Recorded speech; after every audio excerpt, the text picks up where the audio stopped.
Hello, hello, hello. ഈ video ഞങ്ങളുടെ ആദ്യത്തെ ഇൻ്റർനാഷണൽ ട്രിപ്പിനെ പറ്റിയിട്ടുള്ളതാണ്. കല്യാണം കഴിഞ്ഞ് 1 വർഷമായി ഞങ്ങൾ കുറച്ചായി സമ്പാദിച്ച പൈസ കൊണ്ട് ഞങ്ങൾ ആദ്യമായി പോകുന്ന ഇൻ്റർനാഷണൽ ട്രിപ്പ്. അതെ, ബാലിയിലേക്ക്. ഞങ്ങളിതേ പെട്ടിയൊക്കെ പാക്ക് ചെയ്തിറങ്ങുവാണ്. രാത്രി 12:30 മണിക്കാണ് ഫ്ലൈറ്റ്. സോ നമുക്കധികം സമയമുണ്ട്. നമ്മൾ യാത്ര ട്രെയിനിലേക്കാക്കാമെന്ന് വെച്ചു. ഞങ്ങൾ ഇവിടുന്ന് റെയിൽവേ സ്റ്റേഷൻ വരെ കാറിലേക്ക് പോവാണ്. കൂടെ എൻ്റെ അനിയത്തിയും കൂട്ടി. കാറ് തിരിച്ചു കൊണ്ടുവരണമല്ലോ. അങ്ങനെ ഞങ്ങളിതേ റെയിൽവേ സ്റ്റേഷനിലേക്ക് എത്തിക്കഴിഞ്ഞു. ഇനി കുറച്ചധികം നേരം ഇവിടെ ചിലവഴിക്കേണ്ടതുണ്ട്. കുറച്ച് നേരം പെട്ടി അനഘ ഉരുട്ടാമെന്ന് പറഞ്ഞു. എൻ്റെ കയ്യിൽ നിന്ന് പെട്ടി മേടിച്ചിട്ടുള്ള പോക്കാട്ടോ ഇത്. ഞങ്ങൾ ഒരു നല്ല ഇരിപ്പിടം ഉറപ്പിച്ചു. ഇനി കുറച്ചധികം സമയം കാഴ്ചകളൊക്കെ കണ്ടിരിക്കാമല്ലോ. അങ്ങനെ ഞങ്ങൾ നോക്കുമ്പോഴേ കാക്കയും കുഞ്ഞും തമ്മിലുള്ള സ്നേഹവും കണ്ട് ഇനി എന്ത് ചെയ്യുമെന്ന് പറഞ്ഞിരുന്നപ്പോഴാണ് ദേ വരുന്നു ഇവൻ. ഇവൻ ഞങ്ങളുടെ സമയം കളയാൻ വേണ്ടി ഞങ്ങളെ കുറച്ചധികം സഹായിച്ചിട്ടുണ്ട് കേട്ടോ. കുറച്ച് നേരത്തിനുള്ളിൽ തന്നെ ട്രെയിൻ ഞങ്ങളുടെ മുന്നിലേക്ക് എത്തി. അടുത്ത കർത്തവ്യം എന്ന് പറയുന്നത് നമുക്ക് സീറ്റ് കണ്ടെത്തിയിരിക്കുക എന്നുള്ളതാണ്. ഞങ്ങൾ സീറ്റൊക്കെ കണ്ടെത്തി ഞങ്ങളുടെ ബാഗും സാധനങ്ങളൊക്കെ വച്ച് ഇരിപ്പ് തുടർന്നു. ഒരു 4-5 മണിക്കൂറത്തെ യാത്രയുണ്ട് കാലത്തെ റെയിൽവേ സ്റ്റേഷനിലേക്ക്. ഞങ്ങളിതേ പുറത്തെ കാഴ്ചകളൊക്കെ കണ്ടങ്ങനെ ഇരിക്കുകയാണ്. കാപ്പിലും ഇടവായും പരവൂരും എല്ലാം ചേർന്നിട്ടുള്ള അതിമനോഹരമായ കാഴ്ചകൾ. അങ്ങനെ യാത്ര തുടർന്ന് സമയം ഇപ്പോൾ 4:30 മണിയായി. വണ്ടി കോട്ടയത്തേക്കും എത്തി. ഞങ്ങളൊരു ചായയും ബിസ്ക്കറ്റും ഒക്കെ കഴിച്ച് അങ്ങനെ സമയം കളയുക കേട്ടോ. ഈ സമയത്ത് ഉച്ചയ്ക്കൊക്കെ ട്രെയിനിൽ പോകുന്നവരെ സമ്മതിക്കണം കേട്ടോ. ഭയങ്കര ചൂടാണ്. അതും സ്ലീപ്പർ എടുത്ത് ഞങ്ങൾ അപ്പർ ബർത്തിലേക്ക് കിടക്കാമെന്ന് വെച്ചാൽ തന്നെ നല്ല ചൂടാണ്.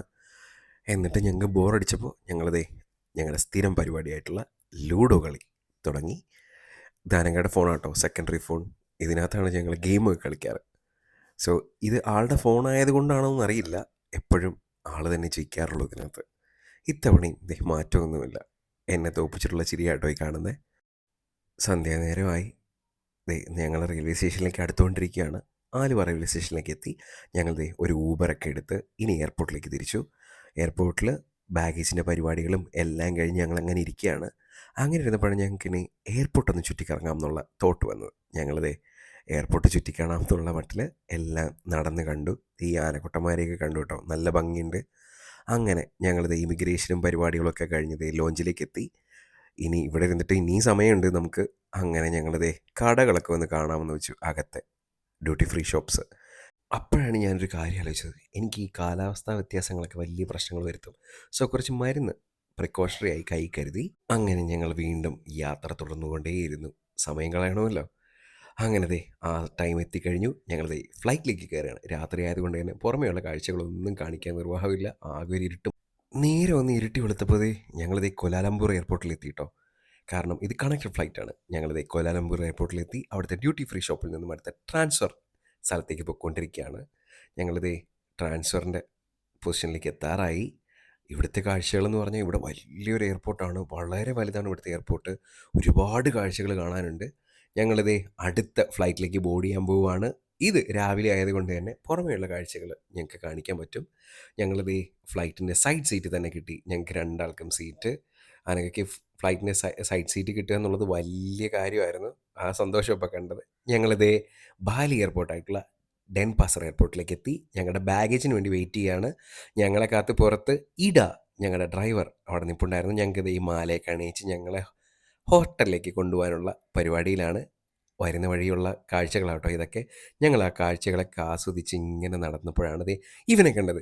വെള്ളമേഘം പോലെ ഇരിക്കുന്ന ഇവൻ്റെ കളികളും ബാക്കി പരിപാടിയൊക്കെ കണ്ട് ഞങ്ങൾ അങ്ങനെ ഇരുന്ന് പോയിട്ടോ. അങ്ങനെ യാത്ര തുടർന്ന് ഹോട്ടൽ റൂമിലേക്ക് എത്തി.